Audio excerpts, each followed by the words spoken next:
In a city where neon light hides the truth and shadows whisper of things unseen, the line between man and monster is fragile. Some chase justice, others chase vengeance. But in the end, the veil shatters for us all. This is Shattered Veil, Episode 7, Echoes in Glass. The city limps through daylight, as though the night before was only a fever dream. Workers sweep away broken glass. Reporters film in front of collapsed buildings, smiling too wide as they repeat the official story of a chemical malfunction.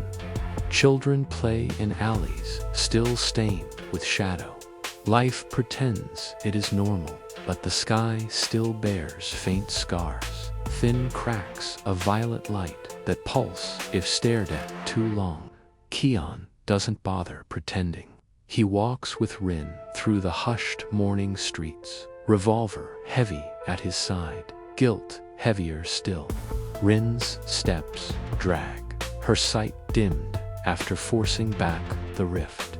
Her skin is pale, her hands trembling, but her eyes burn with determination. They'll call it anything but what it was, she says bitterly. Storm, gas, explosion, meteor shower. Pick a lie, Kaien growls. They can hide behind words, but glass doesn't lie. This city saw the sky break. They'll remember. Rin leans against a railing, catching her breath. Memory fades. That's why the Syndicate wins. They don't erase events. They erase faith in them. Kaien turns, his voice like iron. Then we remind the city what it saw. We drag the Syndicate's truth into daylight and nail it there until no one can look away.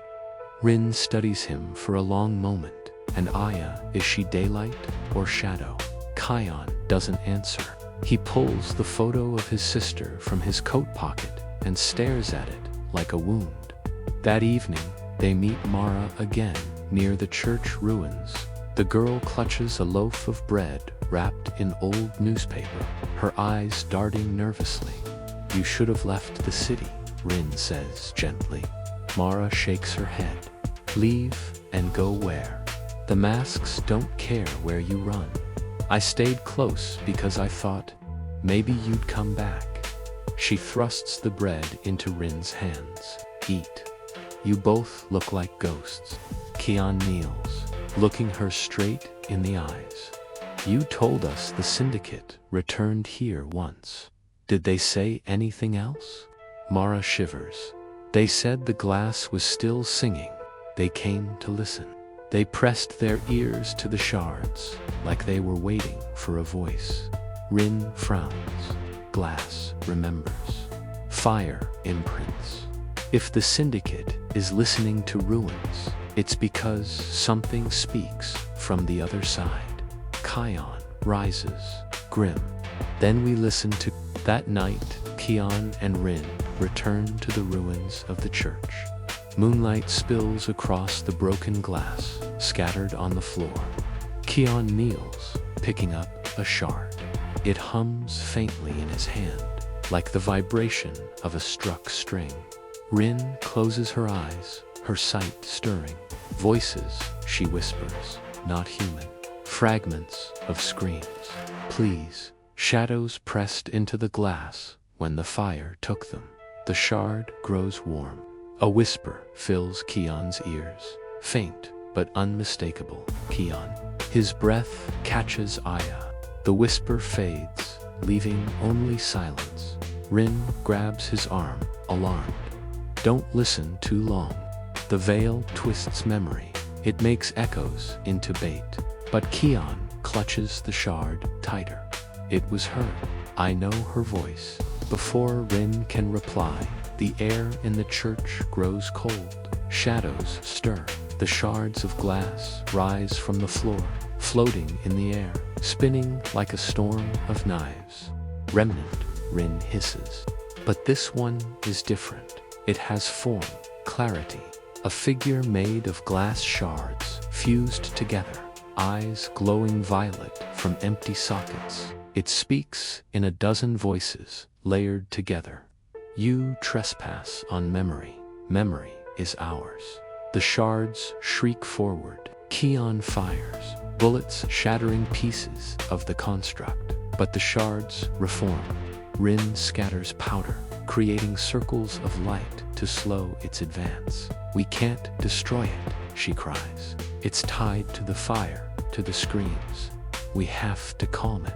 Kaien snarls. You can't calm monsters. He fires again, but this time the bullet ricochets, slicing his arm. Blood spatters the floor.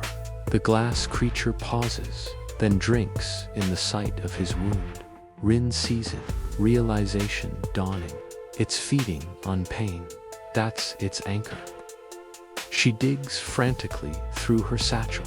Kaien, give me something, she touched. Aya, something that remembers her joy, not her suffering. Kaien hesitates, then pulls the bent star charm from his pocket, the one Aya wore when they were children. He hands it over. Rin presses it against the ground, sprinkling herbs over it, whispering words her mother once murmured.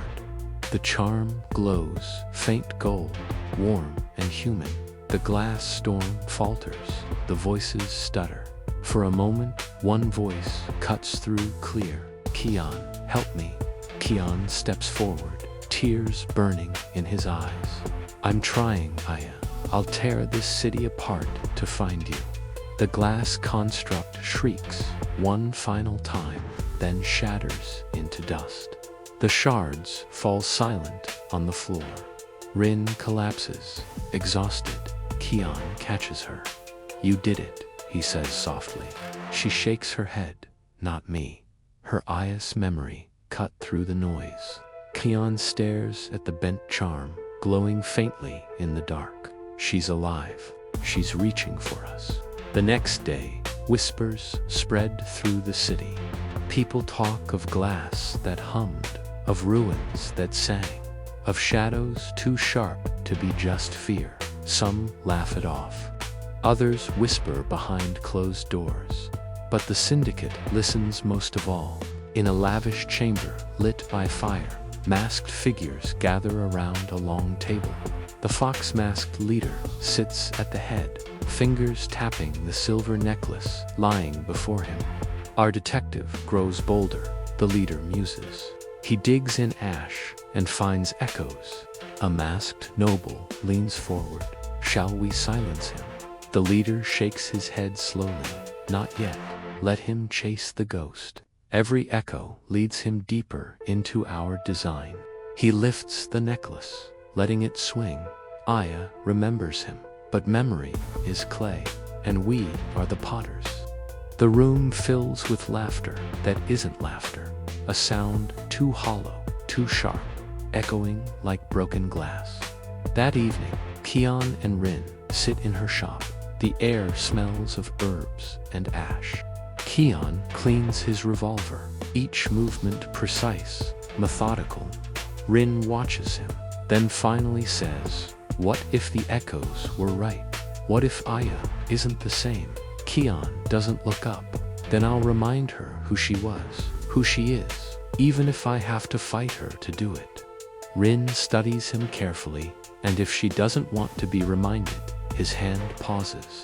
Slowly, he lowers the revolver. His voice is hoarse. Then I'll love her enough to end her suffering, even if it breaks me.